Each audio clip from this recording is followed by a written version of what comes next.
हमने ये तो बहुत सुना है, नेगेटिव मत रहो, पॉजिटिविटी रखो लाइफ में, एक पॉजिटिव इंसान बनो। एक दिन ये सवाल मैंने खुद से पूछा और मैं अपने जीवन के उन पन्नों को पलटा जब मैं नेगेटिव इमोशंस में गई। नेगेटिव इमोशंस का मतलब नकारात्मक सोच। नकारात्मक सोच का मतलब जैसे कि हमारे अंदर डर, गुस्सा, जेलसी, एंगर, गिल्ट, शेम, ऐसे इमोशंस जब कभी हमारे अंदर आए हो तो मैंने क्या पाया कि हमारी जो नकारात्मक भावनाएं जो हमारे अंदर आ रही हैं वो एक तरह की चेतावनी है। एक हमें कुछ चेतावनी देती हैं कि यहाँ कुछ ठीक नहीं है या हमें अपनी ज़रूरतों पर ध्यान देने की ज़रूरत है। जैसे क्रोध आता है तो मतलब कोई आपकी सीमा तोड़ रहा है या आपके साथ अन्याय हुआ है।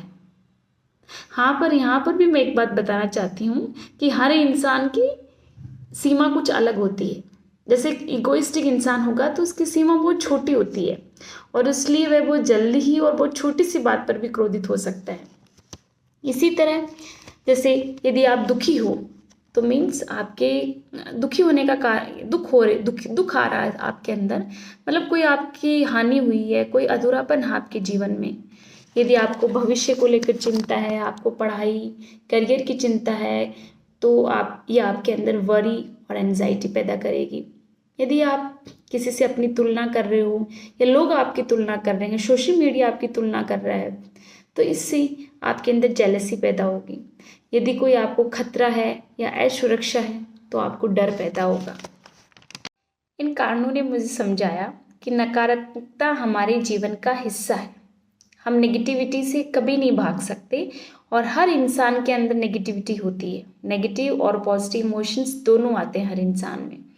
इन एक्चुअल सेंस में ये हमारे अनुभव की गहरी परतें होती हैं। हाँ, ये होता है कि कुछ इंसान ज़्यादा नेगेटिव होते हैं क्योंकि उनके कुछ पास्ट के एक्सपीरियंसेस ऐसे रहे हैं, उनके लाइफ के कुछ एक्सपीरियंसेस ऐसे रहे हैं।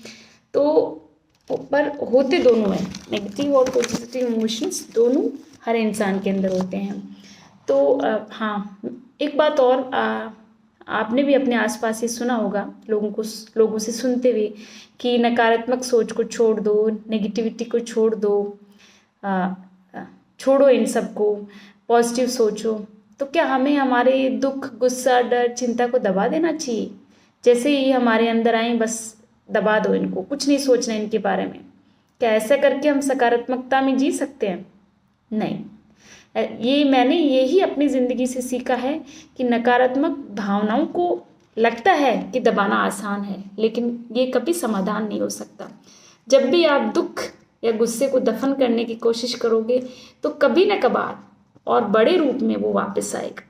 इन भावनाओं को अनदेखा करने से हम समाधान का मौका है वो भी खो देंगे। ये भावनाएं हमें कुछ, जैसे मैंने पहले भी बताया कि ये भावनाएं हमें कुछ बताने आती हैं, कुछ कहने आती हैं, और यदि हम इनको गौर करेंगे तो हमें पता चलेगा कि इनके पीछे कुछ कारण है।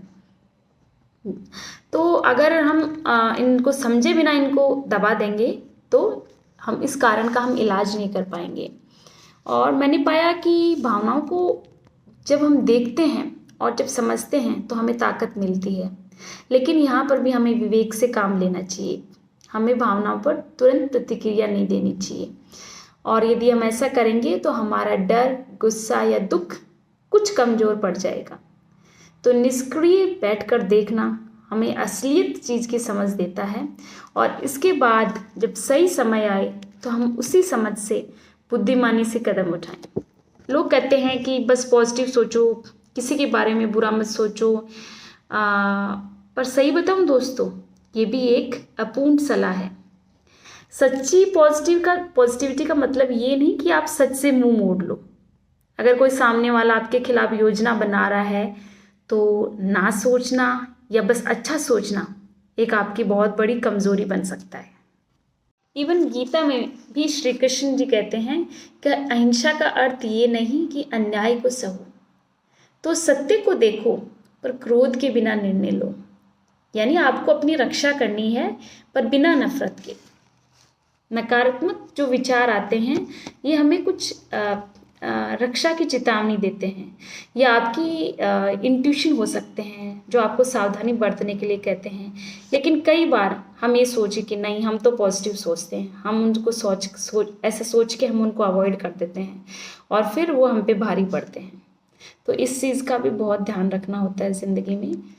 तो मेरा कहने का मतलब यही है कि जब भी कोई नेगेटिव इमोशन आपके दिमाग में आए तो आप उसमें डूबने, प्रतिक्रिया देने या उसको दबाने के बजाय उस इमोशन को आने दो, उसको बहने दो और उसे देखो, दूर से देखो, उसके अंदर डूबो नहीं और सोचो ये आपके अंदर क्यों आ रहा है।